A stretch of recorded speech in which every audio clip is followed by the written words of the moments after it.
на крај на денот се заборава на помалобројните етнички заедници. Секогаш е темата помеѓу нашите почитувани пријатели од македонскиот народ и од албанскиот народ.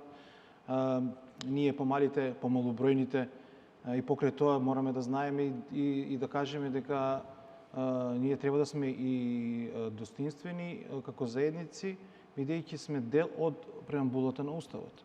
И ние не сме, морам да кажам, не сме малцинство, како во останатите држави во регионот или во Европа. Ние сме дел од Уставот, ние сме конститутивен елемент на оваа држава. Така, и признати како народ, не мнозински заедници. Така, и на тоа ние ги влечеме сите исти права што ги имат и македонците. Токму со таа преамбула, значи на овие немнозински заедници или на овие останатите, да кажеме, што не се дел од мнозинските како албанците и македонците во државата, токму со таа преамбула им се загарантирани, да кажеме, одредени права. Пред се во вработувањата и учеството, да кажеме, во државните и јавните установи. Каква е состојбата, ве прашувам како директор на Агенцијата за остварување на правата заедниците, веројатно имате бројки, имате увид. Да. Каква е состојбата со немнозинските заедници? Ако видиме, само една мала дегресија, ако видиме сега во сегашната влада, структурата на владата, ќе видиме дека можеби за прв пат,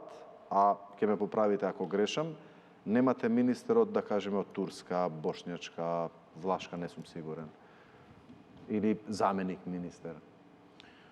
Моменталната ситуација, за жал, е така. Тоа е таквата ситуација благодарение на политичкиот живот или на политичкото делување на партиите на немнозинските заедници.